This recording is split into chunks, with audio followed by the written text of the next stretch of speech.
Walking is something that most of us can do and all of us want to be able to do. That's striding out at speed, where it's still visually possible to process things, the natural swing in opposition with the arms, with the legs, the different levels and textures beneath foot, all sending manageable messages around our body. But aside from knowing that we must walk more, why should we? Especially if we can run. When we walk, we use the glutes, the hamstrings, the quads, the adductors, the abductors, the gastrocnemius, the hip flexors, the pretibial muscles.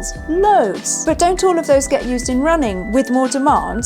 Yes, but actually classical osteopaths and strength and conditioning coaches are all up for us walking, not least because of the variety from running, and it stops that performance plateau where no matter how hard we try, we don't make any progress. Great news if you don't like jogging. So if you need to raise your game, contrary to how it may feel, actually walking is going to be a great phase to add to your exercise program. But also, walking raises our creativity by up to 60%. It's our turning over ideas time, and it's called divergent thinking. The combination of low-level exercise and rhythm allows for a free flow of ideas and aha moments. Aside from the obvious benefits to our health, walking is going to create more energy. So if you need a refresh, get outside for a few minutes and walk, and this is going to boost the ATP. Now, this is the currency in our cells that drives growth and stress-related functions and motility, the ability for an organism or fluid to move. So if you want to have more energy, think clearly and boost your athletic performance, it's all there for you in walking. Get into the habit of the right sequence. Load the heel, transfer the weight, balance on one leg,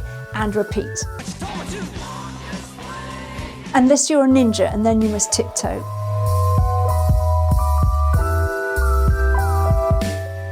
Walking barefoot has been overlooked by society while we are all pushing to wear shoes, but actually some studies are showing some good evidence of the benefits of walking barefoot. Now, the mechanics of the foot and gait are intricate, and we all start to adopt our own swagger over life.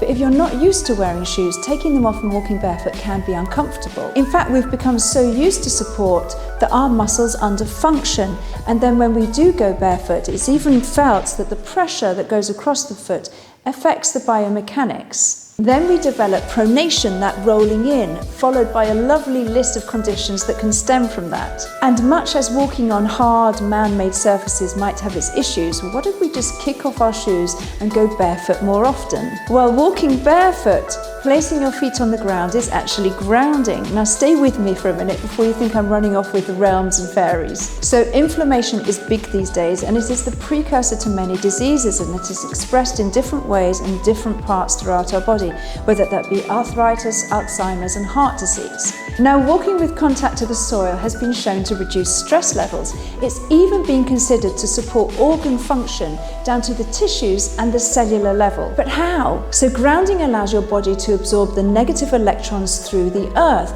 and that helps stabilize our cortisol, our daily rhythms of stress, and create a balanced internal bioelectrical environment. So if we insulate ourselves from this by wearing rubber-soled shoes as we do, it will have the opposite effect. Instead of having thin blood that is less likely to clot, we will have thicker blood with the potential for inflammation. Inflammation is produced by neutrophils, white blood cells. If you have an injury, you have a damaged cells. The white blood cells come in and encapsulate that cell and release reactive oxygen species which rip the electrons out of the cell, and that kills the cell. If there are not enough free electrons to reduce the remaining radical, then that steals from another healthy cell which damages that cell, and then you've got a chain reaction of damage. So with the earth endowed with electrons, grounding has been found to stop pain and inflammation, and it's been reported to stop it pretty much immediately. This is because the force holding the lungs, the heart, the brain is electrical equipment. We are electrical beings. ATP is the energy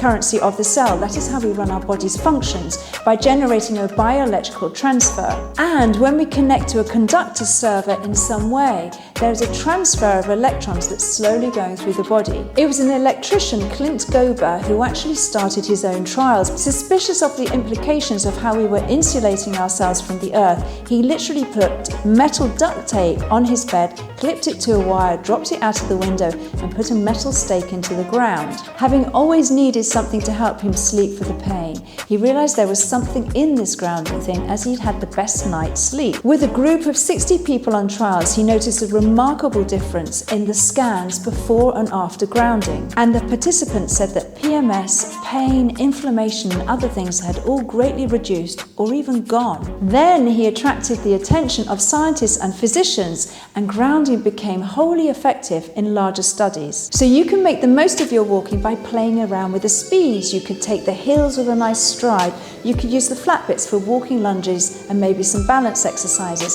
Then take off your shoes, feel the spread of the toes, the balance between the big toe, the little toe and the heel in an almost tripod effect, and then plug into the earth. That's it for today's video, and thank you for watching. If you haven't seen my channel before, my name's Joey Bull. I'm a fitness professional and I do these videos on well-being. If you did enjoy this video, please leave a like and subscribe to my channel as I upload every week. Bye, and I hope to see you in my next video.